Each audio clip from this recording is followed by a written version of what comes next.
masjid. Ge semampu masjid ba masa Nabi. Baksa bahawa Nabi hana deh ke kalan ganyang ho khadamnya. Ditanya ba sahabat ho ka khadamnya. Kepegang oleh sahabat kam ninggai baro. Langsung Nabi kepegang, bahkan hana pegang balut. Hai kamu fikir hana penting. Sebab urang biasa. Langsung Nabi kepegang kedunya pak kuburannya nak lonjak untuk Rasul gesalah. Jadi memuliakan masjid itu tugas yang sangat-sangat, menjaga masjid, mentakmir masjid, memelihara masjid. Itu tugas yang sangat agung. Nabi saja memuliakannya.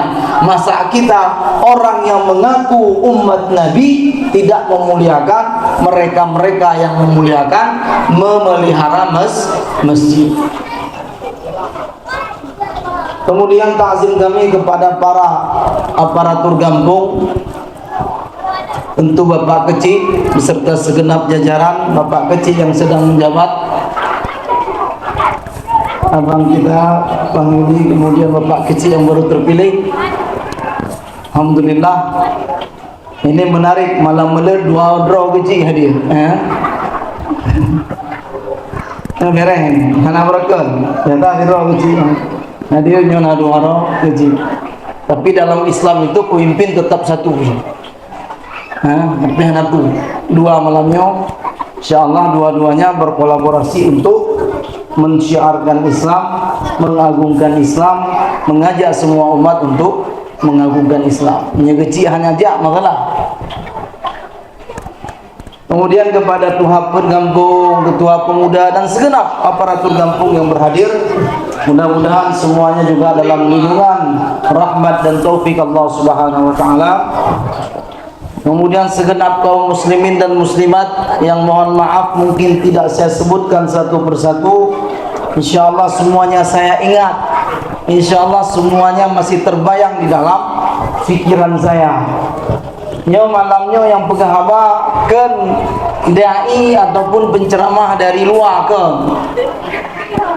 Baik bikin deh katungku penceramah dari acara Banda Aceh Bidi Aceh Utara kan.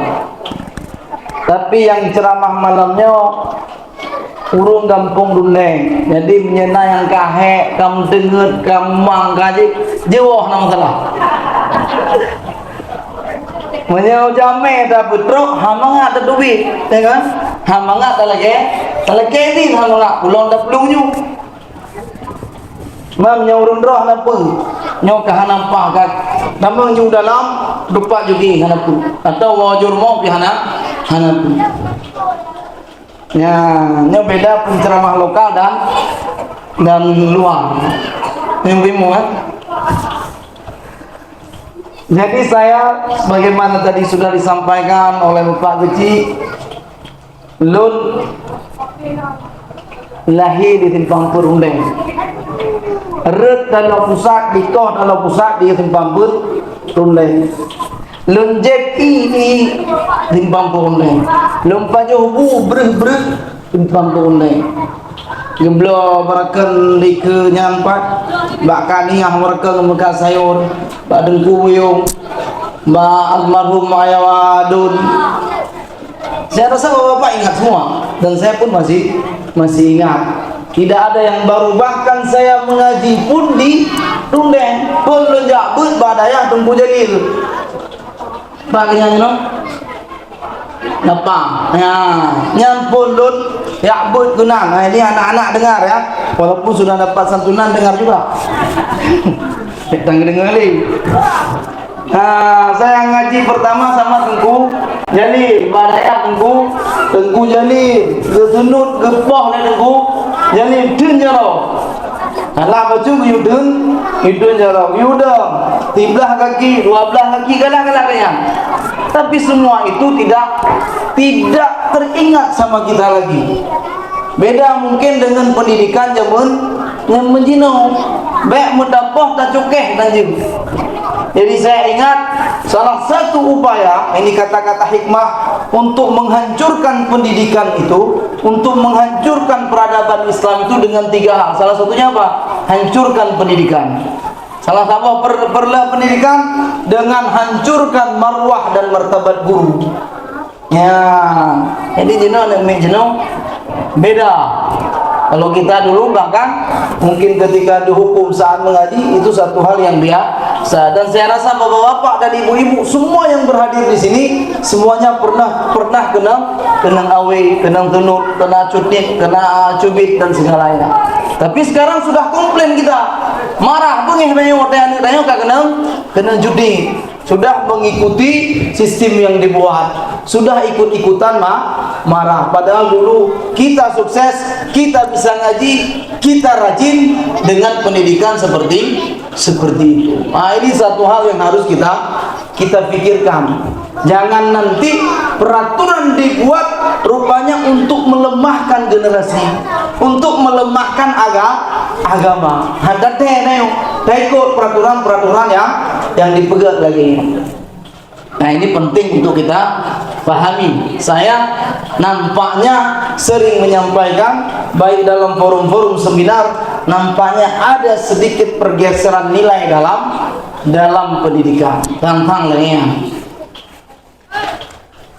Baik, jadi bukan orang asing, saya orang di sini. Insya Allah bersama kita malam ini untuk sama-sama mendengarkan sebaik 2 bait ayat ataupun hadis-hadis dari Nabi tentang Maulid Nabi besar Muhammad sallallahu alaihi wasallam. Itu tema malamnya. Anak pendua. Oh gede dua. Bahan aku, lihat adanya yang ketua panitia, nanti ketua panitia gak baca ini baru mengapain? Kagak, kenapa? Intinya, kaum muslimin dan muslimat yang saya muliakan, saya upayakan berbicara tidak lama. Kamu biasa mengumpulkan orasi. Nah, tapi tidak masalah. Nah, kaum muslimin dan muslimat yang saya muliakan, dahulu, zaman dulu, ini tidak masalah dengan anak-anak kita ya, biar mereka main-main dan masalah, penting deh udah dengar.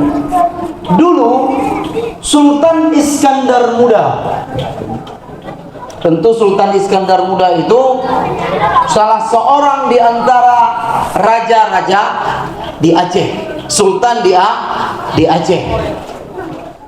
Saya membaca beliau itu Sultan yang ke-13. Yang ke-14 Sultan Ali Mughayat Shah. Yang tanya urang Aceh pada bersejarah. Beda pikir bangsa Acehnya bangsa yang ubit ke. Bangsa Aceh ini betul-betul bangsa yang sangat memiliki peradaban yang begitu besar sekali. Kata urang Jino tekalan atau yang baru terkejut galak. Nah, urut generasi Jino kalian yang baru-barunya enggak galak, suka yang hal-hal yang baru. Padahal hal yang baru itu belum tentu baik. Nah, dulu Sultan Iskandar Muda, Sultan ke-13, lahir beliau itu 1596, 93. Wafat 1636. Jadi 1593, wafat 1636. Sultan ke-13.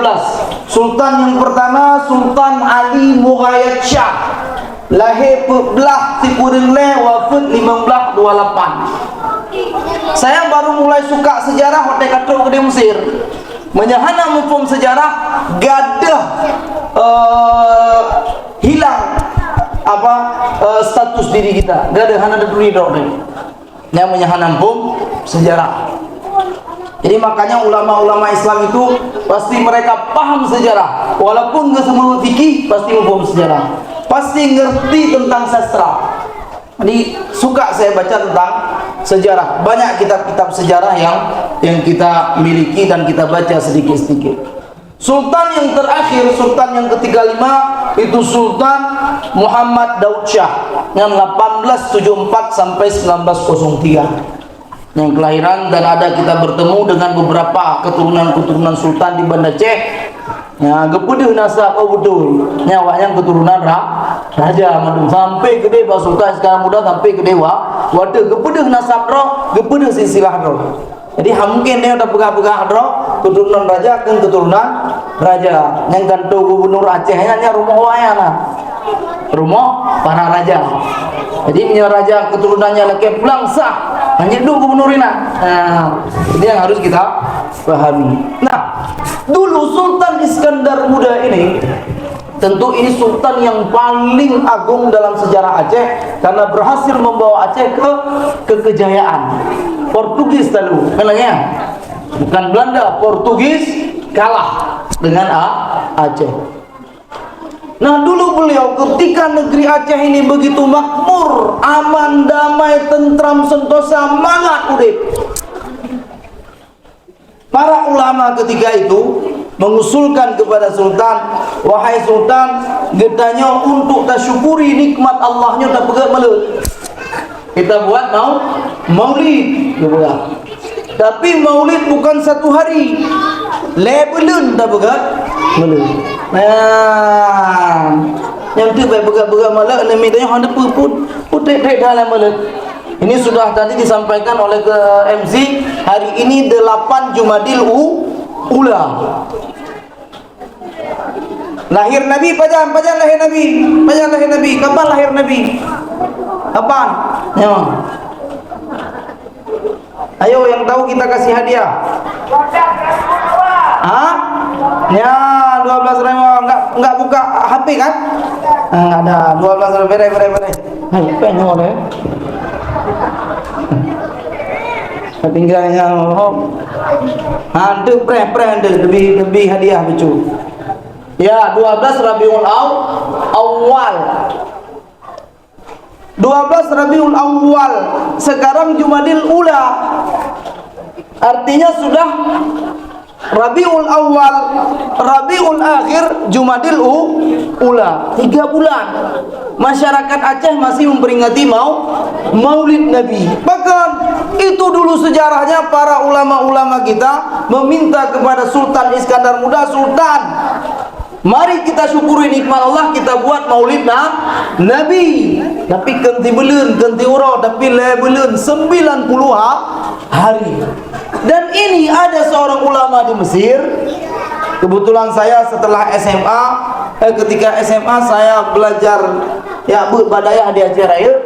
Lehnya baru duit ke di Mesir. Jadi tahun 2015 saya kembali. 15 tahun saya pergi merantau ke Mesir sebentar untuk ya mencoba untuk belajar apa-apa yang kita bisa. Ketika di Mesir saya baca ada ulama yang mengarang kitab perayaan Maulid Nabi oleh kaum muslimin di seluruh dunia. Rupanya di situ ada ditulis apa? Ada kaum muslimin dunia, sebuah komunitas masyarakat merayakan Maulid 3 bulan. Wahum sya'bu Aceh. Urangnya adalah bangsa Aceh. Jadi hana bangsa lain, hana rakyat lain, tidak ada kaum muslimin yang lain di dunia ini yang merayakan sampai 3 bulannya sejarah. Kenapa? Dasarnya dulu para ulama kita meminta kepada sultan. Itu salah satu yang kita baca. Jadi perayaan Maulid Nabi yang hingga saat ini bahkan masih ada, saya rasa sampai nanti bulan 12 di Aceh ini, punya dasar keturunan yang jelas, punya sejarah yang lama. Sejak kalau kita katakan di masa Sultan Iskandar Muda dari tahun 16. Sekarang tahun berapa? Tahun 2000. Dari tahun 16 katakanlah beliau menjabat 1607 beliau memimpin Aceh. Lahir 15 kurang lebih memimpin Aceh 1607, 29 tahun. Sultan Iskandar Muda memimpin Aceh. Gepegat melut Maulid 3 bulan 90 hari. 3 bulan atau 90 hari. Itu sejarah kenapa orang Aceh saat ini merayakan Maulid seperti itu. Jadi bukan sekedar nanti kita ikut-ikutan buat-buat, tapi dia sesuatu yang sudah mengakar, yang sudah membumi di dalam kebudayaan masyarakat Aceh. Nah, ini pelajaran pertama. Jadi bukan satu hal yang baru, bukan. Bukan satu hal yang baru 10 tahun, 20 tahun, 50 tahun, bukan. Sejak 16-an. Ini yang harus kita pahami. Jadi jamaah yang dirahmati Allah Subhanahu wa taala, dasar perayaan Maulid Nabi di Aceh itu dasar sejarahnya. Itu dasar sejarahnya. Jadi kita lestarikan, Ustaz, kita lestarikan. Karena satu hal yang baik, yang positif, yang bagus. Bukan satu hal yang tidak baik, bukan satu hal yang tidak positif, tapi insya Allah satu hal yang positif. Ini hari ini tadi sebelum ceramah ada pemberian santunan anak yatim. Keputus santuni anak yatim. Tapi santunan anak yatim nak lembut hatinya ngebegah Nabi. Dulu di masa Nabi ada satu orang sahabat Nabi datang kepada beliau mengatakan, syaka ila Rasulillah qaswata qalbi. Beliau mengatakan, nyukir hati yo, gimana cara Nabi?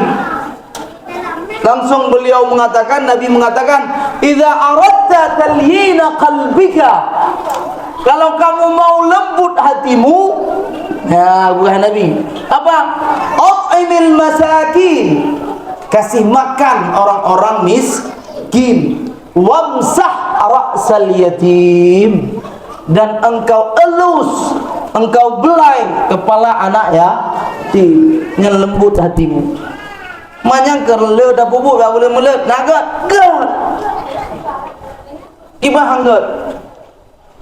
Jadi insyaAllah Allah akan merahmati kita dengan keberadaan mereka di tengah-tengah kita. Bukan beban, bukan beban, tapi adalah kemuliaan bagi kita jika kita masih ditakdirkan Allah menjadi para penyantun anak yatim. Kata Nabi, ana wa kafilul yatim kahataini fil jannah. Aku bersama mereka yang menyantuni anak yatim seperti ini nanti. Lagi yang dua.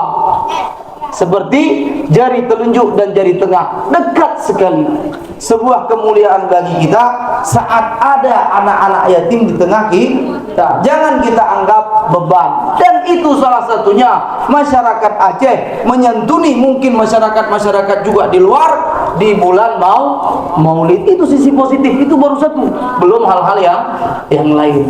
Jadi yang pertama yang ingin kita pahami, perayaan Maulid Nabi di Aceh ini punya landasan sejarah yang jelas. Bukan satu hal yang dibuat-buat 10, 20, 30 atau 50 tahun yang lalu. Bukan. Kaum muslimin dan muslimat, majelis peringatan Maulid Nabi 1445 Hijriah. Jadi kenapa kita memperingati Maulid Nabi yang berlain? Ada jino jamun yang kah begitu sangat terbuka, sosial media lam detik ke lam ini dalam hitungan detik. TV kata negale, kecuali kadang urun tua yang menonton TV, anak min, anak muda, anak lain nonton, ya kan? Urun tua mendanggala buka ali TV, urun ino anak lain nonton di TV. Jadi TV yang ganamnya tinggal dua di rumah bublo juga anak pun. Anak hiburan le usah buka nonton juga anak pun.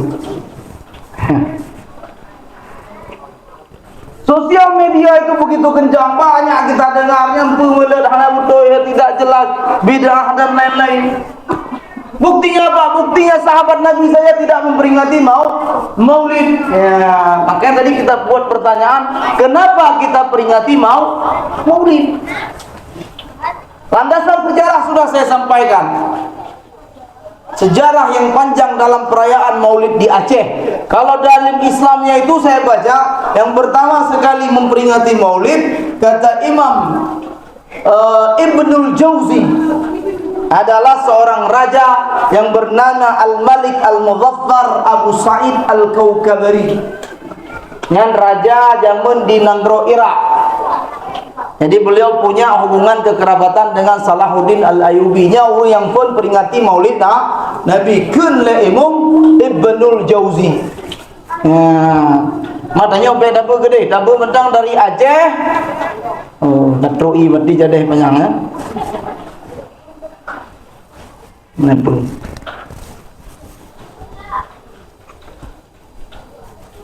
Nya kepada minat? Hah?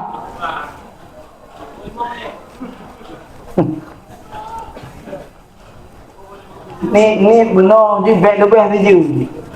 Punya Ustaz Abdul Samad hukum kan dan kaca aku ayah dengan botol aku.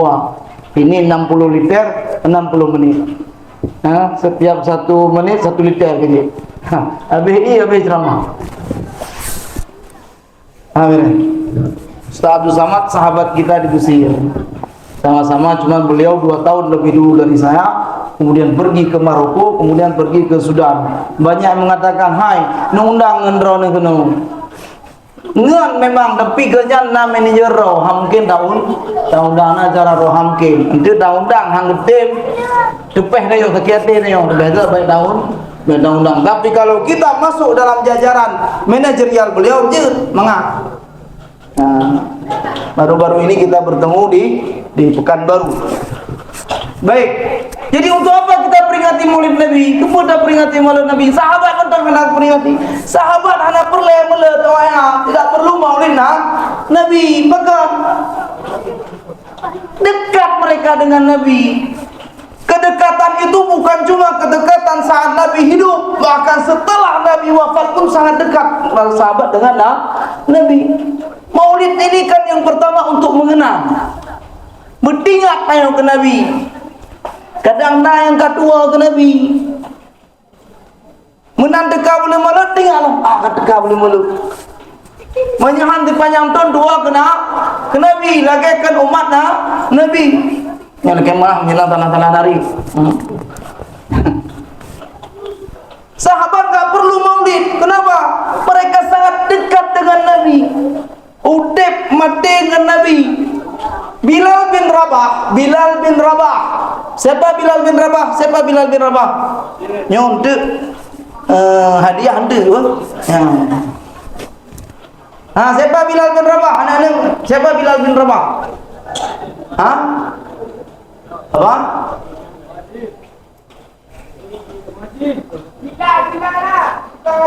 Ya, tukang azan Nabi Badunra Nabi Nam Badunra bila Nabi. Nah 5. Nah, lebih roncok dia. Je lecoi dah nanti nak bagi-bagi ya. Karena kita bangsa atau umat yang sosial. Semua ibadah dalam Islam ini ada nilai sosial, hanya yang tidak ada nilai sosial. Jadi Bilal bin Rabah itu kan itu sangat dekat sekali dengan Nabi. Tahu tak dengan Nabi? Ukuran kecintaan beliau dengan Nabi itu saat Nabi wafat meninggal abih ummu Nabi hanya mampu dengan untuk tinggal untuk udip di kota Madinah. Hai betul. Nyan ukuran cinta sahabat. Nah cintanya Mbak Nayu, nyan pertanyaan. Cinta seorang suami kepada istri, nah kan? Pertanyaan. Nah meninggal, promo. Kira-kira atau kadang nam meninggal, nam dua. Gue pengen ketemu nih.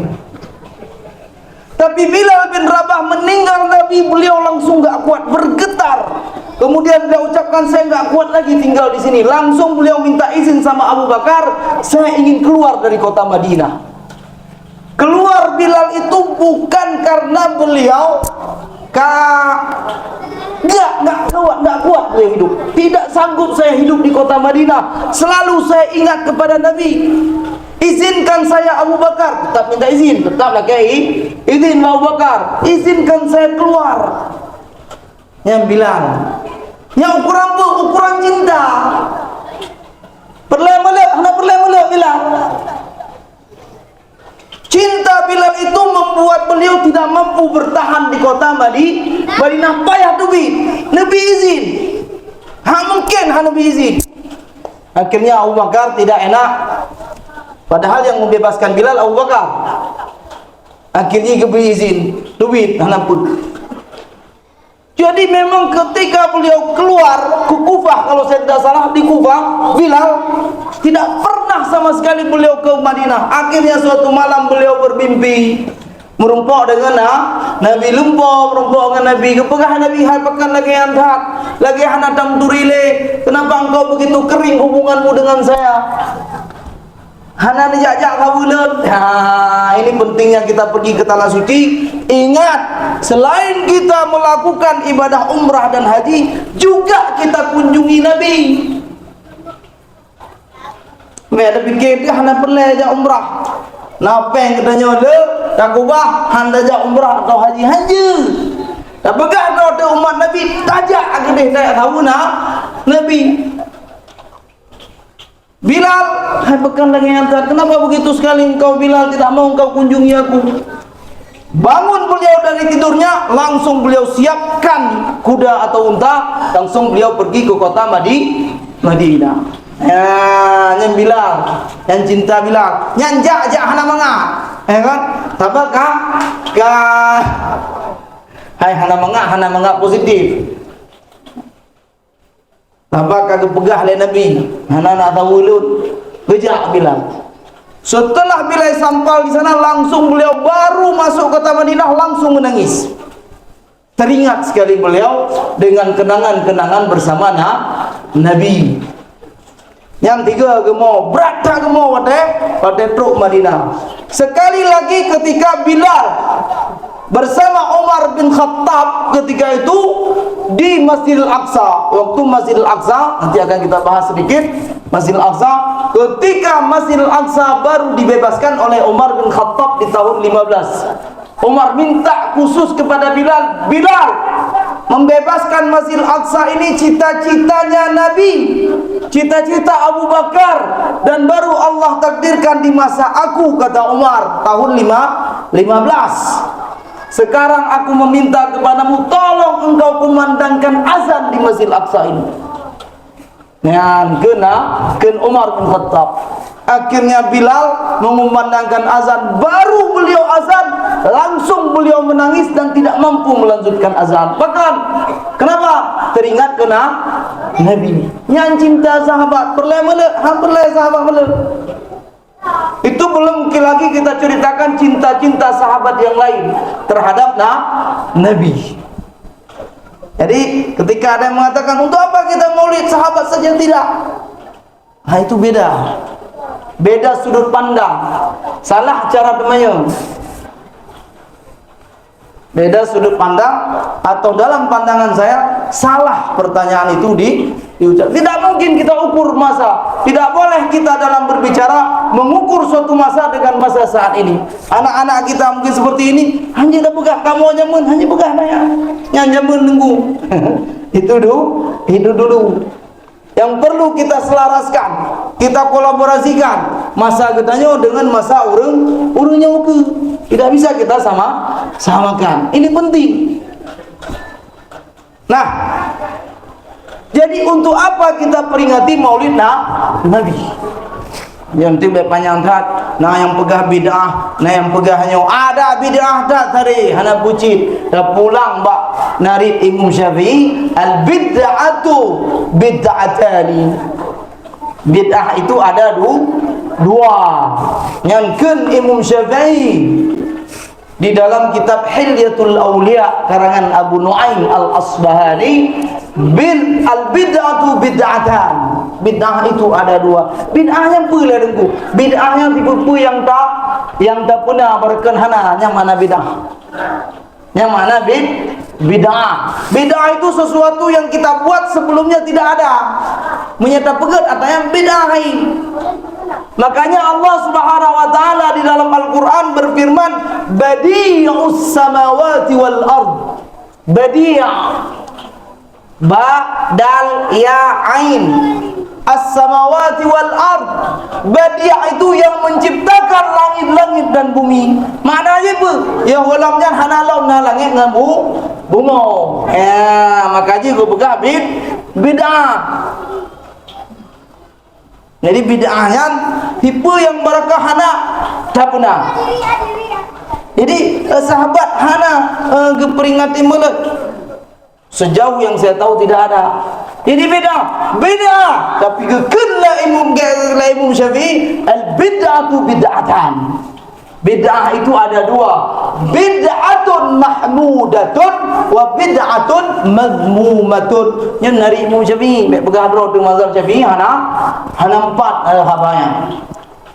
Bid'ah itu ada dua, ada yang terpuji, ada yang tercela. Fama wafaqa sunnata fahuwa mahmud, wa ma khalafa sunnata fahuwa madmum. Yang sesuai dengan sunnah Nabi maka itu mahmud. Dan sunnah Nabi ya, ketika saya mengingatkan, kita semua membaca, menceritakan tentang kehidupan Nabi, menyantuni anak yatim, memberi makan sesama kita, ya kan mahmudnya, kegatnya. Nah ini yang harus kita pahami. Jangan nanti kita langsung banyak sekarang nyan ka bid'ah. Menabinah tak ada meket. Bukan seperti itu. Al-Quran itu bid'ah. Al-Quran nyanyi Al-Quran nyebut lagi yang bid'ah kepada ulama. Kibar bid'ah berakan hana lagi duduk gegumpul oleh para ulama, gepegat dalam satu karangan seperti ini, dikumpulkan. Makanya Abu Bakar radhiyallahu anhu ketika diusulkan oleh Umar, Abu Bakar, ini para penghafal Quran sudah banyak yang meninggal, ayo kita kumpulkan Al-Quran. Abu Bakar berat, Nabi hendak berbut. Hai Abu Bakar, meninggal urangnya mandung gimana? Akhirnya kata Abu Bakar apa? Kemudian hatiku ini mendapatkan petunjuk. Akhirnya beliau mau kamera Umar. Sekarang kita cetak Al-Quran. Nah, lagi ibarat. Tapi Umar ada satu masalah. Kita pergi dulu ke Zaid bin Thabit. Tanya oleh Zaid bin Thabit. Itu beliau penulis wahyu. Orang yang tulis. Apa? Hana mandung orang yang jadi mulai Al-Quran. Hana kebi ila Nabi. Jadi masa Nabinya, orang yang khusus menghafal saja. Ada orang yang diberikan hak selain menghafal juga menulis. Orang yang ketingkat kecerdasannya itu di atas rata-rata. Salah satunya Zaid bin Thabit. Zaid bin Thabit ini beliau belajar bahasa Yahudi hana tok 15 huruf. 15 huruf kan. Yang cara ndak urang. Jak ada Abu Bakar dengan Umar ba Zaid bin Thabit. Zaid nyo gedanya payah tak kumpul Al-Quran, tak cetak tak kumpul Al-Quran. Pegang Zaid hang gede. Nyambut hana kumpul Nabi. Ya, tapi kemudian Umar menjelaskan, ini para penghafal Quran banyak yang sudah syahid, menyawanya Nabi umumandung gimana caranya. Akhirnya hati Zaid bin Thabit pun diberikan petunjuk oleh Allah Subhanahu wa taala. Kemudian Zaid pun mau. Jadi sebelumnya tidak ada, kemudian diadakan bid'ah juga karena tidak ada. Tapi kata Imam Izzuddin bin Abdissalam, ini bid'ah yang terpuji. Ya, beda bikin menangkap bid'ah kada meket. Ya bid'ahnya. Itu satu hal yang tidak benar. Baik. Jadi untuk apa kita memperingati Maulid Nabi tersebut? Yang pertama, kaum muslimin dan yang muslimat adalah untuk kita mengenang, beringat ke Nabi. Ini tujuannya paling penting, ingat sama Nabi. Seperti tadi yang kita katakan, mungkin ada di antara kita yang sudah lupa sama Nabi. Sepanjang tahun itu tidak ingat kepada Nabi. Ingat tua ke Nabi. Seperti na'udzubillah bukan umat Nabi, seperti tidak pernah ada Nabi kenalannya.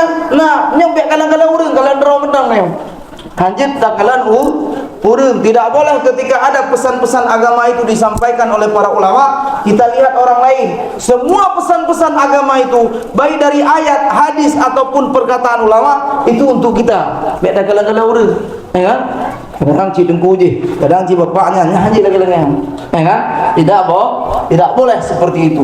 Nah, kita peringati Maulid Nabi untuk kita kenang. Mungkin kita lupa dalam setahun itu kepada Nabi, atau kita ingat Nabi dalam urusan ibadah. Dalam ibadah ingat Nabi. Ate datang ke masjid ingat Nabi, ate tak bubut salat ingat ke Nabi, ate tak bubut puasa ingat Nabi, ate tak umrah ingat Nabi. Tapi rupanya kita keluar dari masjid lupa sama Nabi. Dua daya ke Nabi ate tak lebih dari masjid. Han tinggalai ke Nabi, roh tak pengegop, tak perakit hati gop, tak khianati gop. Lam masjid puno khusyuk katanya, menanda debit katan tinggalai.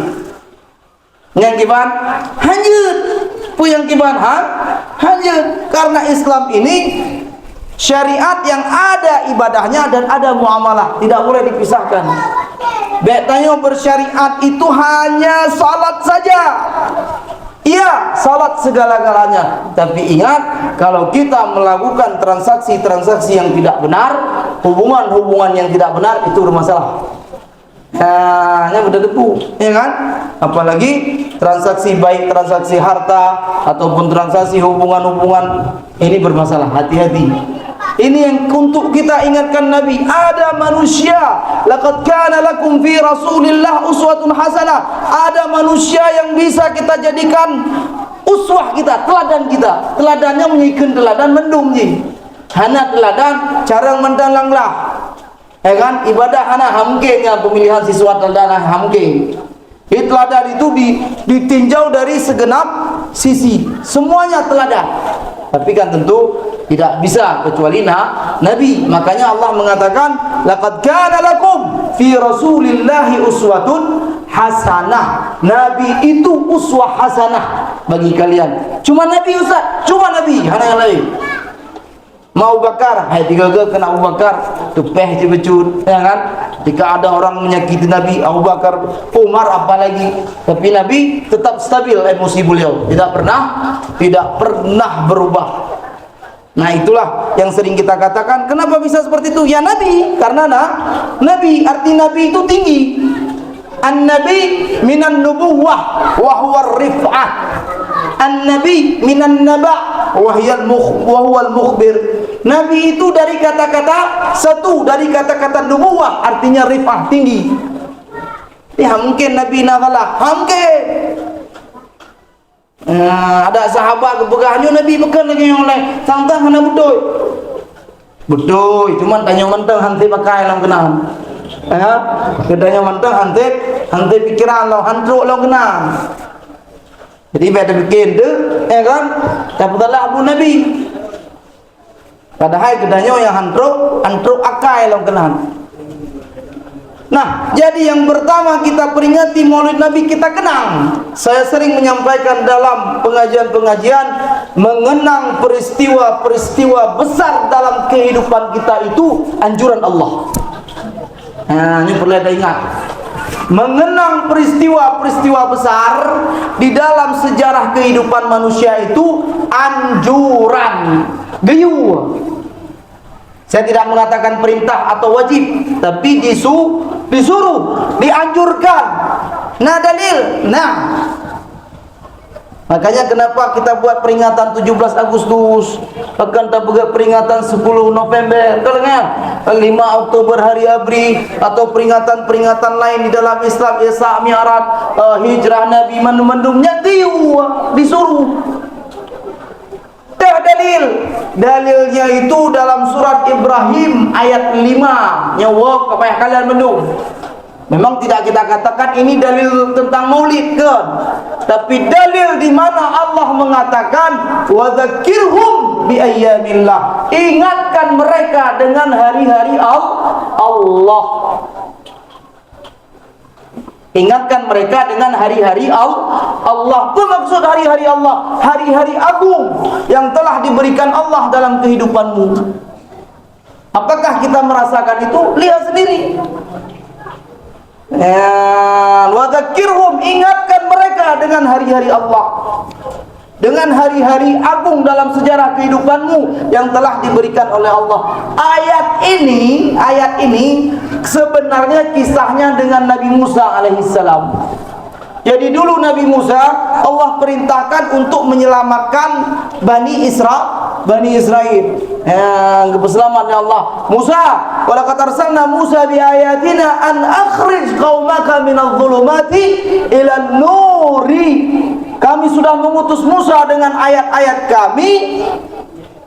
Wahai Musa, an akhrij qaumaka, selamatkan kaum kaummu itu, selamatkan umatmu itu dari zulumat ila nur, dari kegelapan kepada cahaya, dari penjajahan, penindasan, kesewenang-wenangan, kediktatoran Fir'aun kepada cahaya yang begal Allah lamayanya. Kemudian apa lanjutannya? Wa dzakirhum bi ayyamillah, dan ingatkan mereka Musa dengan hari itu. Baik dua sagai, baik bikin dia selamat lagi-lagi yang mendeng, baik bikin hana yang peselamat, urangnya lun keun Allah, pinyak urangnya. Jadi ingatkan orang itu dengan hari-hari agung. Ini sebenarnya sejarah termasuk Tengku Cik di rundengnya payah dapat je dah yang. Dia mengatakan itu bahkan dulu ada seorang dosen Istain itu, itu saya yang periksa. Belum periksa ketika itu tulisan Tengku Cik di rundeng dalam bahasa Arab, saya periksa. Beliau ingin naik profesor. Nyakit dulung nikalanya tunggu, saya lihat. Sampai jam 4 malam saya lihat ada manuskrip Tengku Cik di rundeng. Be tinggal gedanya dadu ini yang di rundeng dengan sejarah pernah didiami oleh Tengku Cik di rundeng, tapi gedanya hana taturi Tengku Cik di rundeng. Ingatkan mereka tentang sejarah. Sejarah apa? Sejarah yang pernah terjadi dalam kehidupan mereka. Sejarah Nabi Musa, guyu ingat. Bukankah kehidupan Nabi ini sebuah sejarah besar dalam kehidupan kita? Yang perlu bukankah kedatangan Nabi, kelahiran Nabi ini sebuah nikmat yang sangat besar dalam kehidupan kita? Makanya kita rayakan Maulid. Kalau kita baca sejarah, dulu umat manusia sebelum lahir Nabi betul-betul dalam masa kegelapan. Betul-betul menyedihkan. Orang-orang inang membacut tanayum, membacut. Bersama maah lagi sampai dengan kotoran. Itu kehidupan manusia dulu sebelum lahir Nabi. Dulu di abad pertengahan sebelum lahir Nabi tersebut, tentu dunia ini di barat ada Romawi dan di timur ada Persia. Yang Romawi yang kerajaan Raja Dhat menyerta bersama dengan Nangrojino 33 negara Eropa plus semua negeri Arab, itu kerajaan Romawi. Lebih raya lah Amerika, walaupun urang Cina pegah Romawi lagi Amerika lebih lah. Tapi begitu sangat mengerikan hidup di dalam kerajaan Romawi tersebut. Manusia tidak ada harga sama sekali. Ditindas, dibantai, pokoknya semuanya. Silakan dibaca sejarah. Kalau di timur ada kerajaan Persia, itu sama seperti 33 negara lebih. Jadi barat hancur, timur hancur, kemana manusia? Nggak ada lagi. Itu belum kita kaji nanti di India, belum lagi bangsa Yahudi. Pokoknya negara manusia hancur lebur. Peradabannya sebelum lahir Nabi. Itu kalau di Eropa Timur kita baca ketika meninggal bakar, dan yang meninggal itu, yang belum meninggal itu misalnya istrinya potong tangan. Ini kan hal-hal yang begitu sangat tidak manusiawi. Bahkan ada yang membakar diri.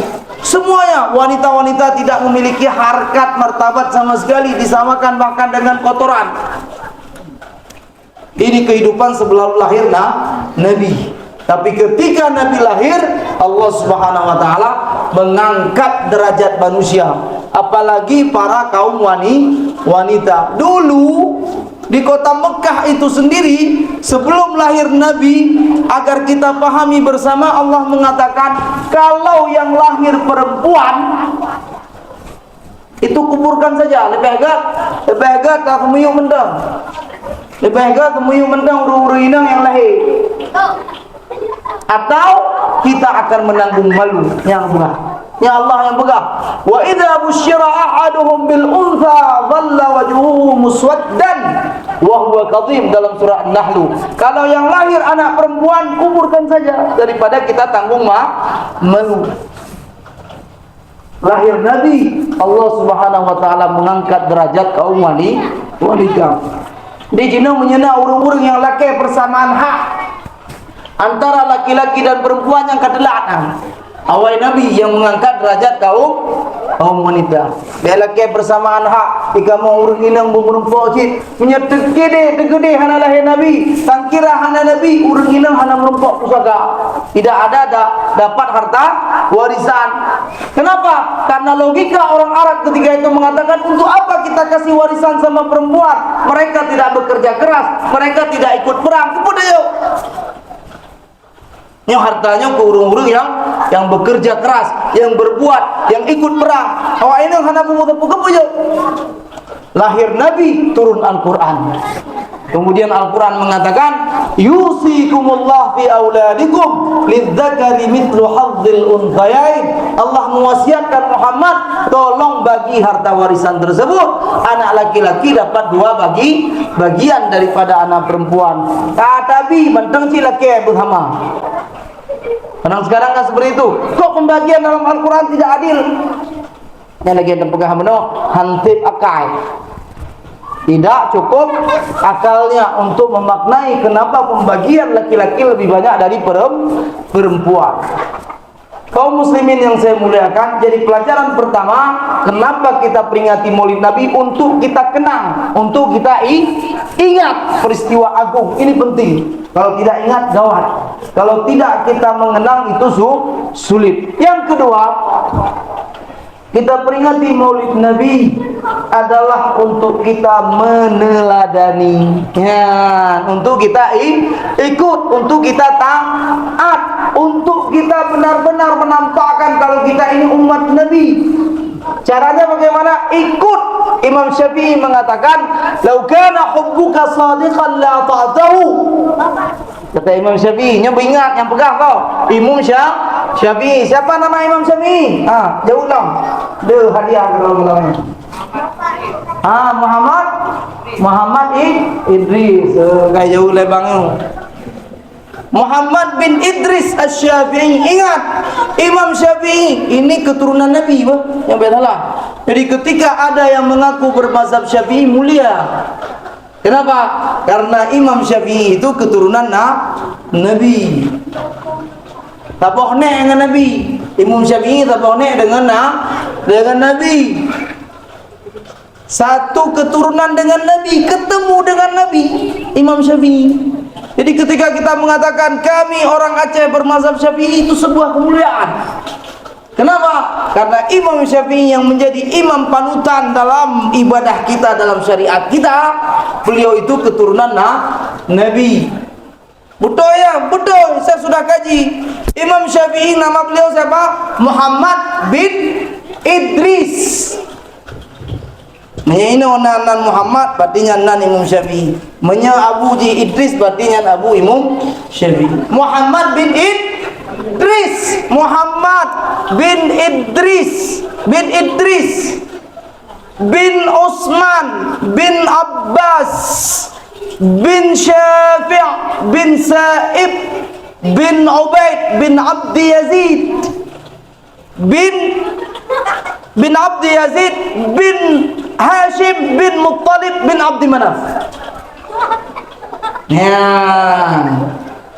Muhammad bin Idris bin Abbas bin Utsman bin Syafi' bin Sa'ib bin Ubaid bin Abdi Yazid bin Muttalib bin Hashim bin Abdi Manaf.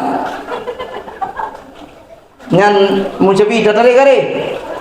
Nabi Muhammad bin Abdullah bin Abdul Muttalib bin Hashim bin Abdi Manaf. Abdul Manaf punya 2 anak, yaitu Hashim dan Muttalib. Muttalib kakek Imam Syafi'i, Hashim kakek Nabi Muhammad. Ketemu di Abdul Manaf.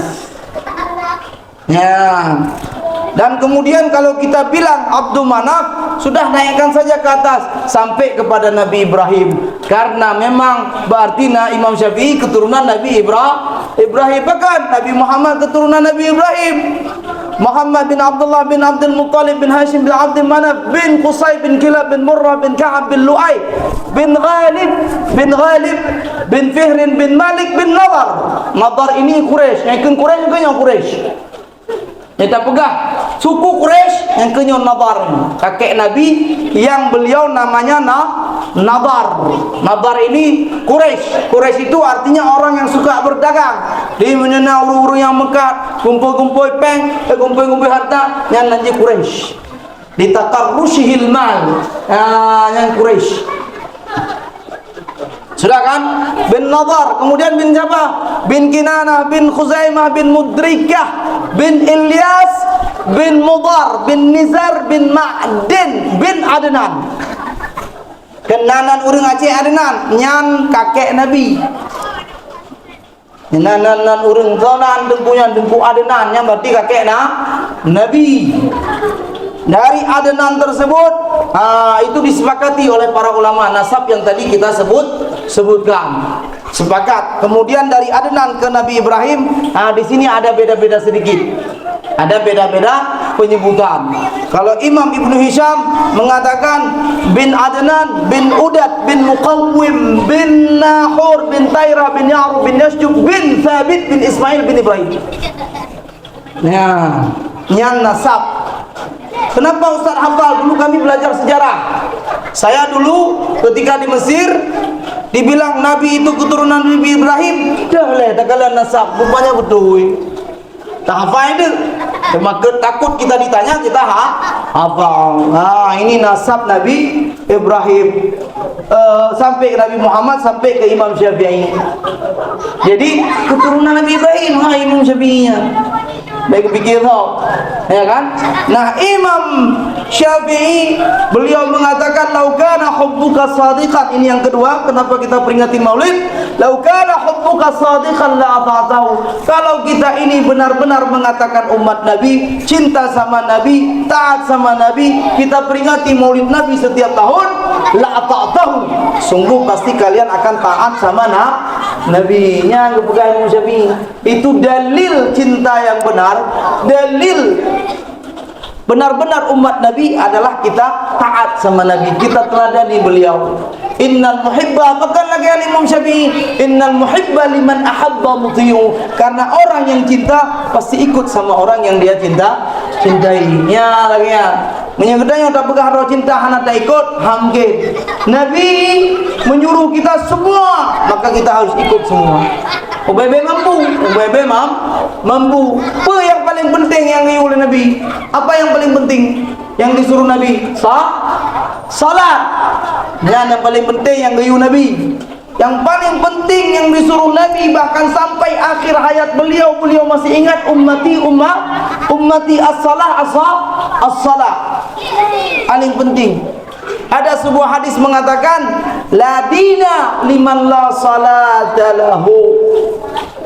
Tidak ada agama, tidak beragama lagekan urang na agama liman la salata lahu, bagi yang tidak salat.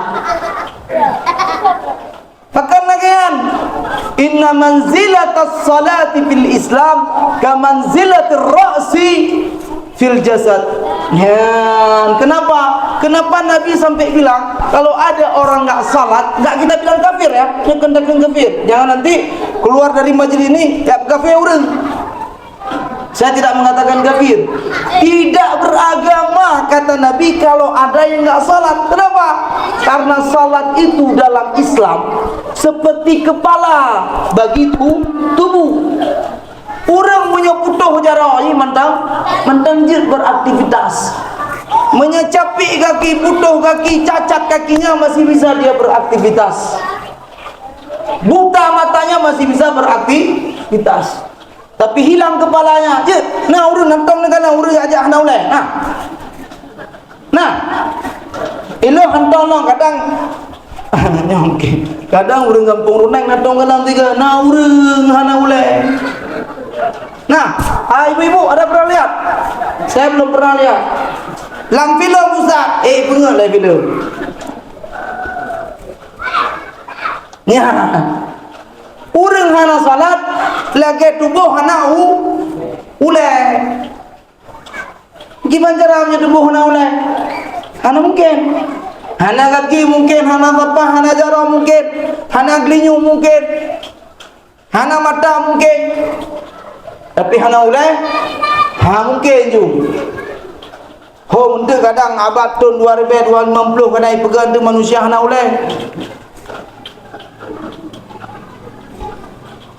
Ini salah satu ajaran yang paling prinsip dalam kehidupan kita, yang ditinggalkan oleh Nabi, yang diminta kepada kita untuk kita tidak pernah meninggalkan, yaitu ibadah salat. Nah, kenapa kita buat maulid? Kita ingatkan juga itu.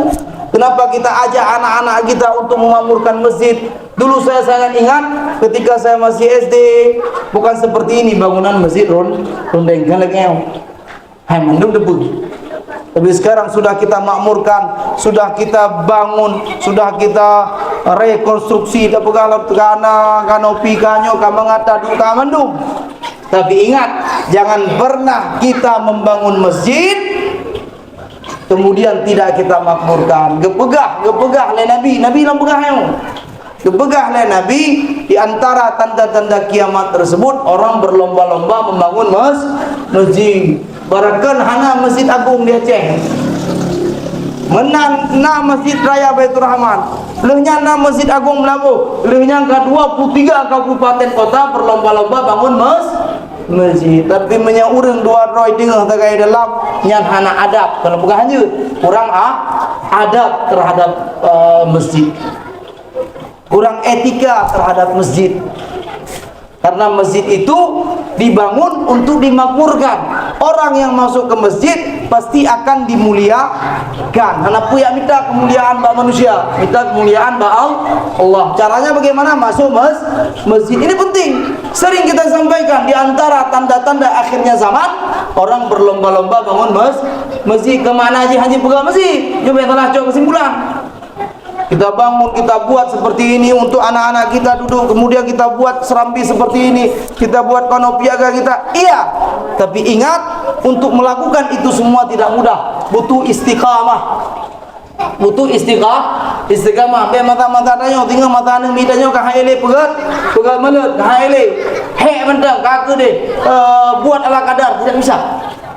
Tradisi adat itu harus dijaga, apalagi memiliki nilai yang positif. Kita buat masjid seperti ini untuk kita makmurkan segala aktivitas di dalam Islam, dan itu berat karena dalam Islam ini yang paling berat dua hal. Apa? Satu istiqamah, dua sabar. Yang paling hon, kita pegah bakal mangat, berayat sabar, mangat pegah. Kan? Ketika kawan kita dapat musibah, sabar hai dengku, mangat pada pegah. Petai gendang tayo.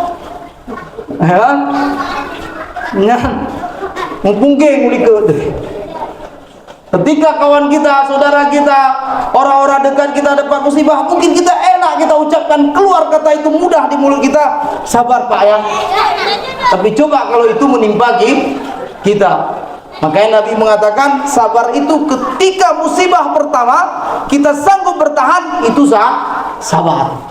Yang sabar yang as-sabru inda sadmatil ula. Sabar itu ketika dentuman pertama, kenang pun sabar daya, hana goyang yang sabar. Tapi punya kenang pun goyang dah bejut, tekan di laut demah. Itu kan sabar. Yang kan sabar yang bukan sabar yang sebenarnya. Ini harus kita pahami. Beda dah pegah, lihat diurau pada dah pegah. Alhamdulillah sabar. Sabar kadilah. Ya kan, sabar itu ketika kena pertama tidak goyang kita, tidak kita pertanyakan pekan tanyo, pekan ulut. Nah, kalau ada orang mempertanyakan kadar takdir Allah itu nyangka bermasalah dari sisi tauhid. Nabi sendiri mengakui istiqamah itu berat. Nabi itu, ini sosok yang kita peringati kehidupan beliau setiap tahun. Nabinya gimana Ustaz? Nabinya gimana? Menyogekeun orang Arab, seorang penyair Mesir, pujangga Mesir di abad modern mengatakan apa? Fa ajmalu minka lam tara qattu aini wa ajmalu minka lam talid nisa'u. Itu syair kan hadisnya. Mungkin apa hadis Ustaz berkelam fa ajmalu minka. Orang Arab, seorang pujangga Mesir di abad modern namanya Ahmad Syauqi, tahun 18-an 1800 sekian pernah mengatakan membuat puji-pujian kepada Nabi. Ya, puji-pujian. Maka bahkan udah tak melena dikit, ada zikir, ada bersaji, itu puji-pujian. Memuja Nabi itu sebuah anjuran, bukan wajib ya, tapi sebuah anjuran bagi kita. Kenapa ada majelis zikir, kita undang memuji Nabi. Itu harus kita pahami dari dulu seperti itu. Sahabat Nabi menyetengah-tengah kadang nyandung Nabi, langsung Hasan bin Sabit beliau puji Nabi. Ka'ab bin Malik beliau puji Nabi. Nabi itu punya penyair. Penyair Nabi itu bukan khusus untuk yang positif-positif saja, yang negatif pun Nabi pakai. Lamprang pakai penyair. Menyerang musuh dengan syair-syair mereka pakai kadang ke. Itu orang-orang Quraisyan. Jadi pernah setelah kalah perang Uhud, Nabi dihina, dicaci, dicela oleh Abu Sufyan ketika itu masih kafir. Kemudian Nabi mengatakan, "Ajibu, Hasan, jawab itu, jangan diam saja." Lihat, pergi mendeng. Akhirnya Hasan jawab, tapi kemudian Nabi mengatakan, "Sebelum kamu jawab, cek dulu, nyukakeun kena aja, kakeun ke keindah tu je, baik kenang tu naik dah ni nak. Kebukan dan Nabi kacik le kedai Abu Bakar kajak katanya oleh. Karena orang Arab ini silsilahnya nanti dekat. Baik kena balah, karo kenang kun naik Nabi, kacik Nabi. Katanya oleh Hasan Abu Bakar. Kebukan le Nabi. Ya. Jadi istiqamah itu berat. Nabi itu kan yang paling sempurna. Jadi Nabi itu kesempurnaan beliau bukan cuma akhlak, fisik beliau sempurna. Fisik Nabi itu sempurna. Kadang menyokap pelotong atau pelotong kamprut kalau nyemprut lah Nabi dalam perut lah. Dia nak fikir dia memperut, oh kamakmu ka bahagia ka sejahtera. Nya orang bahagia, kamakmu ka bahagia kamu perut. Salah itu. Nabi sosok profil yang tidak memiliki hal-hal bedah lah, lemak bakru. Beliau sempurna sekali. Kalau dalam hadis dikatakan laisa bil tawilil bain wala bil qasir. Enggak tinggi sekali, enggak pendek sekali. Tidak putih sekali, tidak hitam. Tidak keriting, tidak juga lurus. Itu fisik Nabi. Ketika kita memperingati Maulid Nabi, kita ingin semuanya menghayali, merasakan bagaimana Nabi itu, Ustaz. Nabi itu ikal rambut beliau, tapi ingat hitam sekali. Hana putih oh Nabi. Yang ada putih oh, baik bikin dekat rumah Nabi le, mentang rumah Nabi je. Oh manyo kakak rumah Nabi le oh putih oh. Mantap. Nabi rambut beliau hitam, tapi ingat hanya berleh. Beget tak ingat suatu hari beruban Nabi. Tahu sahabat, hai pekan kana putih Nabi. Malladhi syayyabaka, apa yang membuat rambutmu putih beruban? Apa kata Nabi? Syayyabatni Hudun wa akhawatuha. Rambutku ini beruban karena surat Hud. Lob Al-Quran kalana surat Hud. Al-Fatihah, Al-Baqarah, Ali Imran, An-Nisa, Al-Ma'idah, Al-A'raf, Al-Anfal, At-Taubah, Yunus, Hud. Alanya surat Hud. Lam surat Hudnya nagu pegah oleh Allah, wahai Muhammad fastaqim kama umirta. Istiqamahlah kamu. Istiqamahlah.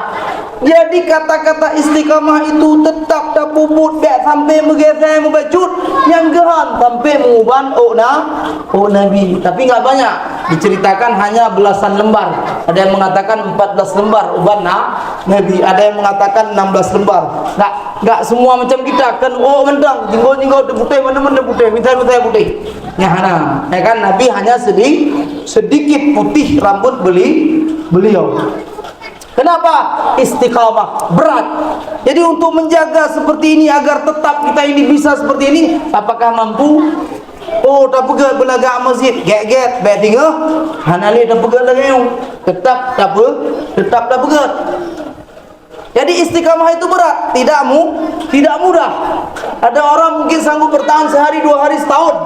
Kemudian tahun depan sudah istiqamah lagi. Yang berat di dalam hidup ini sabar dan istiqamah. Nenggal gehendak sampai putih Nabi. Tapi ingat, ketika Rasul meminta kita untuk menjaga salat, nah itu yang harus kita perhatikan. Salat apa Ustaz? Salat 5 waktu. Berjamaah atau tidak? Paling bagus berjamaah. Ya, karena masjid ini untuk dimakmurkan. Kalau kita bangun tidak kita makmurkan, itu ada nilai negatif, bro. Sama mungkin seperti bangsa yang berlomba-lomba membangun masjid, tapi hanya ada pembangun. Nah, intinya dengan malam Maulid ini kita mengingat ada sebuah ajaran yang paling urgen, yang paling prinsipil, yang paling penting, yang hanjat, tidak ada tawar menawar. Ya, yang penting ada apa? Salat itu tidak ada tawar menawar. Puasa aja. Apakah hana puasa? Sakit tu. Sakit. Apakah hana bayu takut? Hang pun bayu. Apakah hana haji? Hana mampu. Salat tidak ada pertanyaan-pertanyaan seperti itu. Ya, yang udah debu dah. Salat tidak ada pertanyaan-pertanyaan seperti apakah ada sembahyang? Umah dengar sakit dah boleh. Lanjut. Apakah ada salat? Diimpus pada oleh orang masjid. Hana pertanyaan-pertanyaan. Dan tidak mungkin ada jawaban-jawaban itu. Karena salat satu-satunya ibadah yang disyariatkan oleh Allah, yang pasti masih tetap akan wajib selama kita masih berakal. Balik dan berakal maka wajib salat. Nah, ini penting. Makanya dalam pengajian anu dengar inu masjid undang na majelis-majelis subuh Ahad dengan Jumaat. Tunggu ya Sri itu mohon dihadiri, karena nanti jangan salah kaprah. Kita pikir salat itu ada rukhsah, hana rukhsah. Payah sekali rukhsah salat itu untuk kita dapatkan. Apakah hana salat kudo elu, kan kudo ke kanai salat. Bewa ile rumah sampai abewa hotel yang kembut. Apakah yang kembut hana mufum. Menganggap itu bernajis, itu kotor, hanya kena becek, hanya kena. Nah, jadi bedanya gagal dalam melihat syariat. Jadi ketika kita memperingati Maulid Nabi untuk kita teladani, nyata pegahra umat Nabi, menyekankan hanangui. Tidak ada gunanya kita peringati Maulid Nabi setelah Maulid kemudian Rasul tinggal sendiri, kita pun dengan kerja sendiri. Tapi kita teladani, kita ikuti, kita taati, kita kerjakan semua semampu kita. Dalam Maulid ini, tahun 1445 ini, saya sering menyampaikan pesan, kita ingin mencontoh sebuah akhlak Nabi. Nyata perlu. Akhlak Nabi yang perlu kita contoh, yaitu akhlak empati, akhlak tinggal gegap, akhlak tak fikir gegap, akhlak tak merasakan yang dirasakan lego. Ya, nyadon peblah 25 nyo. Watel membaca Al-Qur'an, laqad ja'akum rasulun min anfusikum azizun 'alaihi ma 'anittum harisun 'alaikum bil mu'minin raufur rahim. Telah datang kepada kalian nabi dari golongan kalian. Nabi itu bagaimana orangnya? Aziz alaihi ma anittum. Beliau merasakan sulit, merasakan susah kalau umatnya susah. Nabi. Nabi menyena umat susah, Nabi susah. Menyena umat tengah dalam musibah, Nabi merasa berat beliau. Yang perle katanya dalam bulan Maulidnya don 25 khususnya nyan perle ta ingat. Pekanyan Ustaz, pekanyan. Karena jino saudara katanya yang tengah dalam kesusahan. So siapa? Rakyat Palestina. Beente membacut dan nantinya ke Palestina. Ingat waktu dengan perang dua lah. Yang perle tapi ingat, ingin kita mengingatkan bapak-bapak, ibu-ibu semua, ingat Nabi itu adalah manusia yang memiliki rasa empati yang tinggi, Nabi itu adalah profil manusia yang bertenggang rasa. Mereka dalam pelajaran Pancasila zaman babak mudir kepadanya, kamu menghafal lagi menghafal Al-Fatihah. Lepas nak mudir tak hafal minum katanya. Ada apa tentang tenggang rasa. Tepo seliro. Hai lagi-lagi Allah. Akhlak merasakan apa yang dirasakan oleh orang lain. Nah, jino Palestin, kibanhi Palestin hancur, mutamah berat. Sejak 7 Oktober sampai saat ini sudah 13.000, 40 hari lebih 13.000 orang dibantai. Nah, tinggal tayo. Oh, dak perang itu sulit sekali. Pada fikir mangak. Kadang ino hana mendung nah yang jamu perang jamun kadang. Tunjuk tangan yang ada ikut perang 1873. Nah, tapi hadiah boleh. Nyo veteran perang 1873 nah. Mana? Oh, lelehnya baju dikurung belah sekian ada? Enggak ada. Hampir tidak kita dapati lagi generasi yang ikut dulu berperang memerdekakan Indonesia. Menyegetanyo hantam dan perang, leun rasa hanya ada debu makna merdeka. Karena urang-urang yang perangnya yang merasakan makna merdeka. Sakit sekali dijajah, sakit sekali ditindas. Makanya ingin kita merdekakan diri. Nah, hana situ mungkin sulit bagi kita. Makanya mungkin waktu takkan lagu Indonesia Raya biasa-biasa medang ya kan? Tapi hana terenui makna kata-kata yang ada di dalam bait-bait demi bait lagu ini. Ada perleda ingat. Menyahana tanah air. Nabi bakal ke hijrahnya Nabi belum. Ini kan peringatan Maulid untuk mengenang Nabi. Mengenang Nabi mungkin 3 jam, 2 jam, 5 jam. Ada sampai mengah mungkin. Tidak mungkin. Kita kenang Nabi itu berapa tahun? 63 tahun. Atau minimal 23 tahun nak daturi Nabi.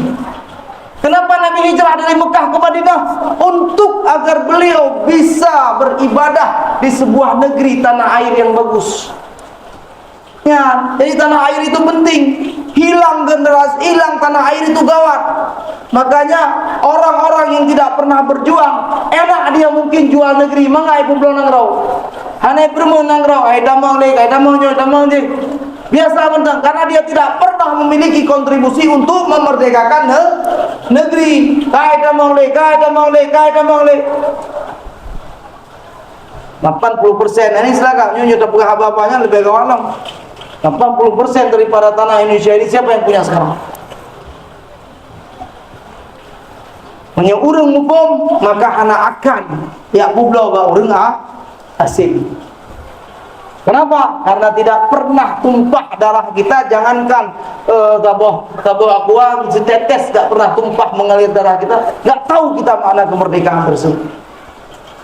Dan sekarang orang-orang Palestina nyan beda pikir awaknya dimuprang ke awaknya tinggal inan ke awaknya ditim mati inan ke awaknya dan apa yang ada pegah-pegah itu deh awaknya nyo yang temanya talah adanya lo hanti pakai lo ni pegah.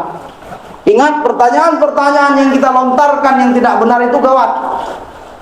Sekarang ada fatwa-fatwa keluar saja dari Palestina yang enggak salah. Kalau keluar dari musibah itu nggak perlu kita ajarkan orang. Kalau sekarang ini lagi ceramah tiba-tiba gempa, itu logo bro. Kenanya? Pasti akan kita tinggalkan. Ketika gempa mungkin lari semua kita. Seperti dulu tsunami kita lihat bagaimana keadaan orang Aceh. Kenapa ada pegah keluar saja orang Palestina dari Palestina? Mereka ibu-ibu, bapak-bapak paham. Mufo mawayan kamu nyolahi genare lepo jit ku urang Palestina agar kami menjaga Masjidil Aqsa. Le darah kamu untuk Aqsa, untuk umat Islam. Beda pikirnya natawayan konflik Oma urang Arab perang tapi kan urang Arab yang mengeluarkan ucapan-ucapan seperti itu tidak paham. Tidak paham apa? Tidak paham ideologi. Hanampung tauhid. Nah, ini sebenarnya sebuah majelis, bukan dalam ceramah kita sampaikan. Karena nanti dia itu bisa emosional.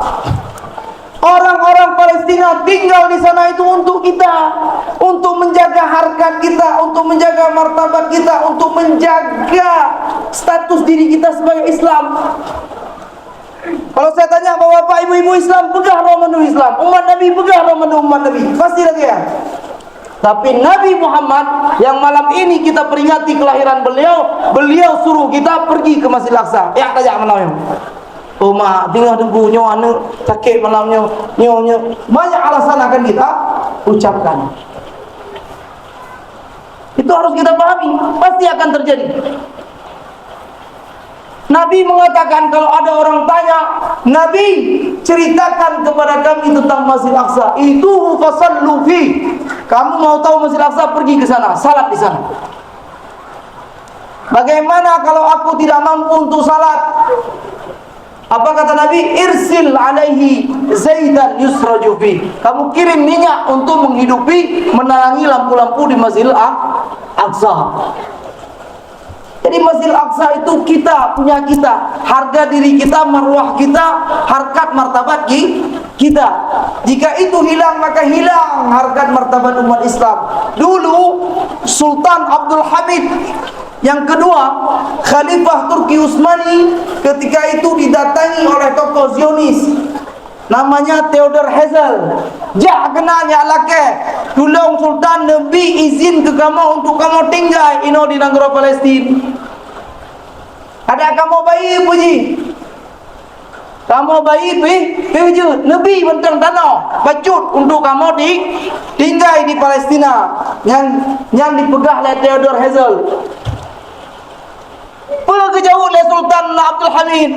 Hai, Launyo raja umat Islam di seluruh dunia. Saya ini khalifah umat Islam di seluruh dunia. Tapi kan hak lo untuk lonjok tanah Palestina ke Urundron. Tidak ada hak bagi saya untuk memberikan tanah Palestina walaupun saya khalifah. Karena tanah Palestina itu adalah harta wakaf umat Islam. Kan tanah lo. Yang kedua yang jenak kata ada bublo. Kalau ya, kan ada tanya kata bublo. Kan banyak seperti itu. Dulu khalifah beliau tidak pernah mau menyerahkan. Kami bayar ratusan lira ketika itu untuk menutupi hutang negara. Kenapa? Saya tidak butuh itu. Karena menjaga kesucian tanah Masjidil Aqsa ini adalah tugas saya. Dan tidak akan saya serahkan. Jadi beta pikirannya urusan Masjidil Aqsa ini urusan sepele, remeh-temeh. Saya senang ketika maulid kita di Kampung Rundeng ini terkibar bendera-bendera Palestina. Insyaallah itu adalah bukti tentang ikatan hati kita dengan Palestina. Itu penting untuk kita pahami. Jadi apakah akhlak empati tersebut kita rasakan apa yang dirasakan oleh saudara-saudara kita di Palestina, di Gaza. Gaza itu kalau kata para ulama satu-satunya nangro yang hana Yahudi. Ya itu ya. Tempat lain mendung na Yahudi. Palestina lain na, nangro lain na Yahudi. Indonesia Nabi. Mana buktinya? Ada pemakaman orang Yahudi. Ya, yang dari sisi sejarah. Tapi kita Yahudi no. Nah Yahudi. Buktinya apa? Ada pemakaman orang Yahudi di Indonesia. Tapi di Gaza tidak ada Yahudi. Yang Gaza budak terpujit, gampung lahir Imam Syafi'i. Lahir Imam Syafi'i di Gaza. Imam Syafi'i itu ketika beliau sudah keluar dari Gaza menuju Mekah, kemudian Madinah, balik, kemudian ke Irak, ke Yaman, ke Irak, balik, akhirnya ke Mesir. Beliau sungguh rindu untuk kembali ke Gaza, tempat lahirnya Imam Syafi'i. Gaza itu lahirnya Imam Syafi'i. Yang jino tengah perang. Tidak ada kebencian Yahudi terbesar saat ini kecuali kepada Gaza. Yang sanggup bertahan hanya dengan mukjizat karamah Allah, Gaza itu terselamatkan. Dia tidak mampu mereka taklukkan. Dan Gaza itu adalah tempat wafatnya kakek Nabi Hashim. Yang tak pegah Muhammad bin Abdullah bin Abdul Muttalib bin Hashim, kakek Nabi yang kedua namanya Hashim, dikuburkan di kota Gaza. Makanya Gaza itu istilahnya apa? Gaza al-Hashimi. Karena kakek Nabi dikuburkan di Gaza. Sungguh sangat mulia kota Gaza itu bagi kita. Bagi kita mengatakan kita bermazhab Syafi'i, Imam Syafi'i lahir di sana. Bagi kita mengatakan umat Nabi, kakek Nabi dikuburkan di sana. Yang Gaza, udah debu Gaza. Tapi mereka hari ini bersimbah darah mempertahankan harkat martabat umat Islam untuk kita semua. Apakah kita merasakan itu? Apakah kita merasakan kalau mereka sedang sulit? Jadi kalau ada program misalnya kita kumpulkan setiap bulan 1.000, 2.000, kan, untuk Palestina, itu nanti bisa mencapai hitungan yang banyak, 1.000, 2.000. Seluruh masyarakat kampung rundehan apa kau ulai. Dan yang mendang 1.000, 2.000 di bulan masuk dalam kas, kemudian nanti kita kirimkan ke Palestina. Kanjina mendang, karena bantuan tersebut akan terus kita berikan sampai Palestina merdeka. Sampai pajan tunggu, tak pikir sampai pajan. Saya pernah mengumpulkan dana untuk Palestina keliling di bulan Ramadan 2 miliar satu bulan. Saya keliling dari Aceh Jaya sampai seluruh Aceh, 2 miliar terkumpul untuk Palestina satu bulan di bulan Ramadan. Karena dulu memang saya temani semua syekh-syekh Palestina 2016, 2017, 2018, 2020 Covid. Itu kita temani keliling, kita kumpulkan, begitu masyarakat memberikan sumbangannya. Kok belum merdeka juga? Kok belum berhasil? Itu bukan urusan kita. Jangan pernah tanyakan sampai kapan. Jangan pernah tanyakan bagaimana Yahudi akan berakhir. Bedanya mungkin berakhir dengan air seperti kaum Nabi Nuh. Mungkin nanti berakhir dengan batu api dari langit lagi kaum Nabi Nuhnya kerusakannya. Mungkin dengan tidam, mungkin dengan nyamuk, mungkin dengan lalat. Biarkan tentara-tentara Allah nanti yang mengeksekusi mereka. Urusan kita berjuang. Urusan kita itu berkontribusi untuk Palestina. Beda yang banyak ledek bago. Tapi bemper rumah kakek yang bantah bangun, ibu menangnya kerusakannya. Bukan urusan kita, tapi itu urusan Allah. Ini pencerahan yang harus kita pahami. Kenapa kita peringati Maulid Nabi? Untuk kita meneladani beliau, meneladani ibadah beliau, juga akhlak beliau. Malam ini kita lihat satu akhlak, yaitu akhlak empati tadi. Akhlak dia tingkat ke cedera. Nabi tingkat ke umat, kedayotan tingkat ke cedera. Yang masalah dalam kehidupan. Dan yang terakhir, kenapa kita peringati Maulid Nabi? Untuk kita benar-benar kembali mengikrarkan tabai'an lamdro katanya, untuk kita berikrar bahwasanya kita siap melanjutkan perjuangan Nabi nya. Tujuan kita peringati Maulid, siapkah melanjutkan perjuangan Nabi? Siap tak begah? Tinggal jagalan. Tengah langsung hana uru yang jamas masjid atau bukan begah dia. Ya, Nabi lambade lambujun tetap kerja omas ke masjid. Ya, lengah. Hai kan wajib pengku, cikan wajib. Tapi tiga kepada bende tiga tagai itu. Kemudian tiga tagai itu ketika disalatkan, bukan ketika salat. Ya, ketika disalat. Hai tiga kemudian masjid, khususnya waktu subuh, waktu yang tidak ada aktivitas. Waktu subuh itu waktu tidak ada aktivitas. Nyilah udah pakai urut, alahnya dengan rapat, asar dengan nabut, maghrib tak bawa waktu kerja, isya kadang punya lain, subuh kan mungkin bukan rapatnya, belajar rapat subuh. Perang saja tidak dimulai di waktu subuh, tidak ada. Salat jamak kasar, zuhur dengan asar, maghrib dengan isya, subuh kedua wajib, tidak ada jamak kasar. Ya ada jamak subuh dengan maghrib. Ya ada jamak subuh dengan yang gawat namanya lagi. Subuh itu waktu yang sangat free, kosong. Jadi kita hidupkan subuh tersebut nyanda umat Nabi.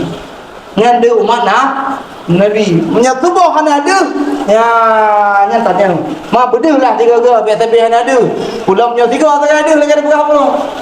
Kita nampak sekali di masjid di saf paling depan, ya kan? Pada kuku kita yang lihat dengan imam, lihat dengan mamum, tanya di kedah lagi yang Allahu Assalamualaikum. Nah, yang gawat ini lagi kan posisi itu gawat.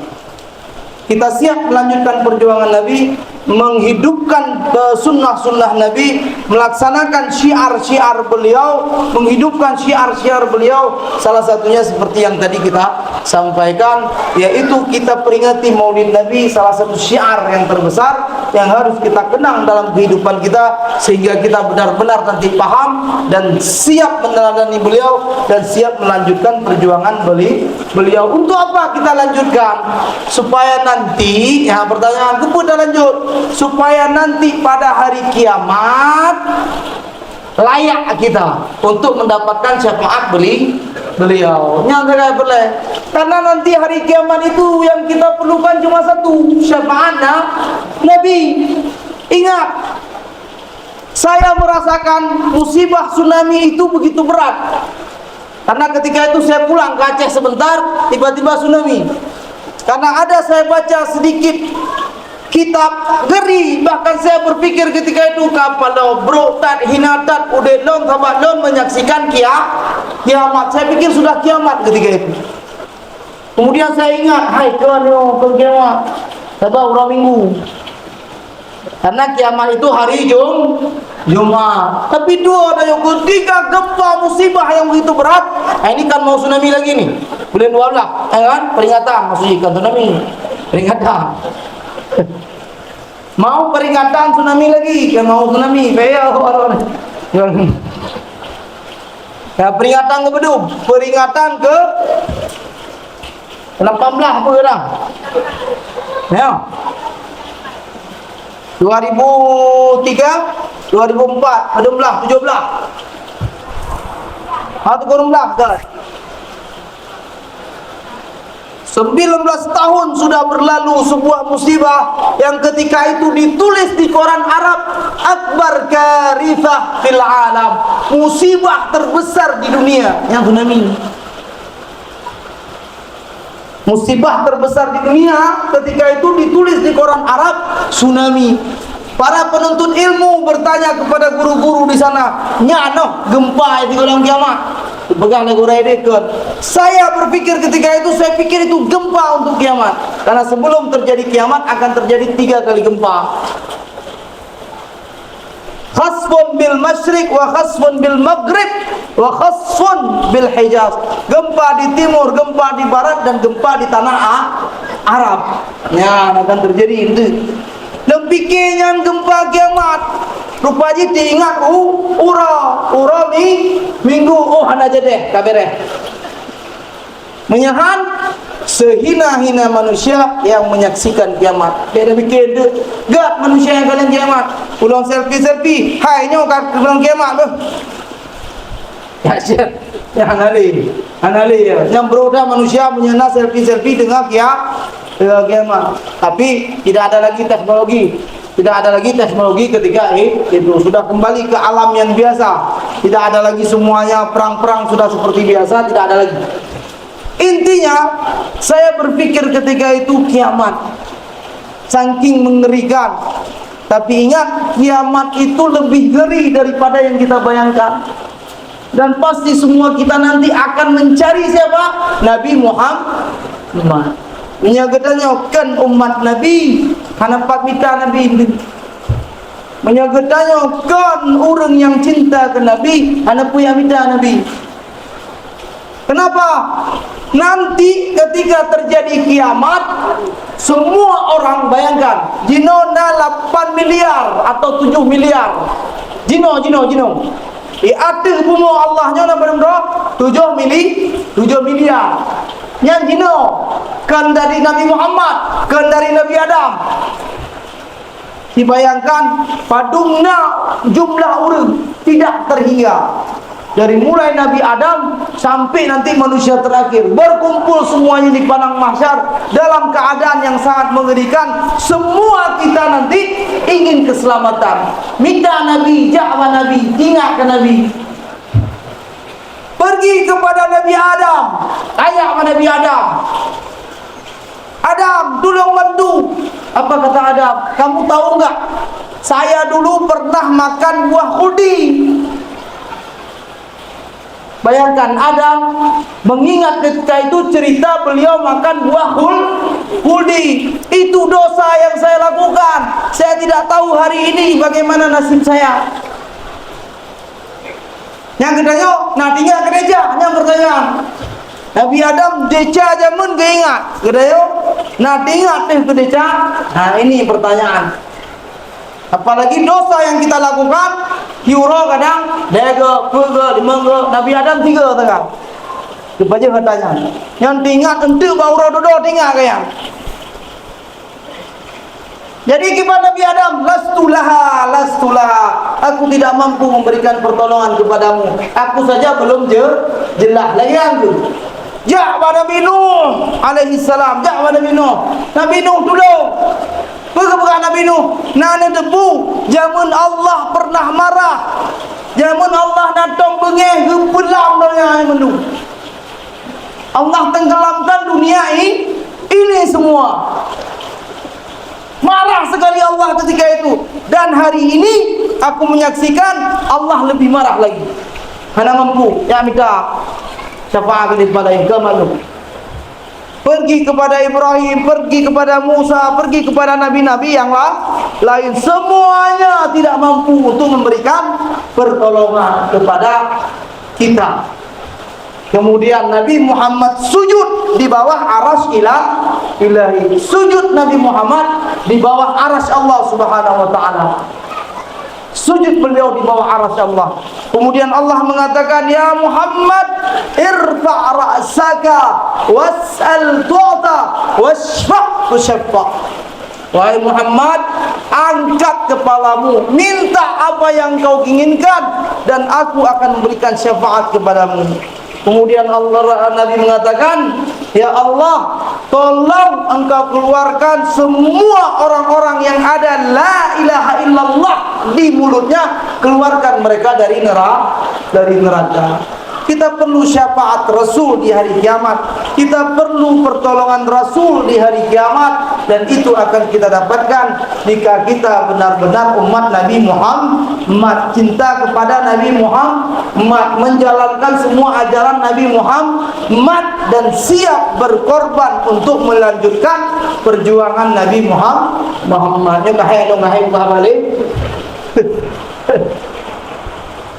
Insyaallah saya cukupkan. Mudah-mudahan apa yang kita dengarkan malam ini dapat kita ambil pelajaran-pelajaran, dapat kita maknai apa yang ada di balik perayaan Maulid Nabi, dan mudah-mudahan kita tetap istiqamah, karena istiqamah itu satu hal yang berat. Sebagaimana tadi yang kita katakan, minimal kita istiqamah untuk berpisah dengan dunia ini dalam keadaan memiliki iman dan keislaman seperti yang kita rasakan saat ini. Mohon maaf atas segala kekurangan, kesalahan kata, sikap saya. Mudah-mudahan Allah Subhanahu wa taala sebagaimana mengumpulkan kita di dunia saat ini dalam keadaan, dalam kondisi memperingati Maulid Nabi, mudah-mudahan nanti Allah Subhanahu wa taala akan mengumpulkan kita di firdausil a'la, di dalam firdaus Allah Subhanahu wa taala, ma'an nabiyyin was-siddiqin wasyuhada was-salihin wa hasuna ulaika rafiqa. Wassalamualaikum warahmatullahi wabarakatuh.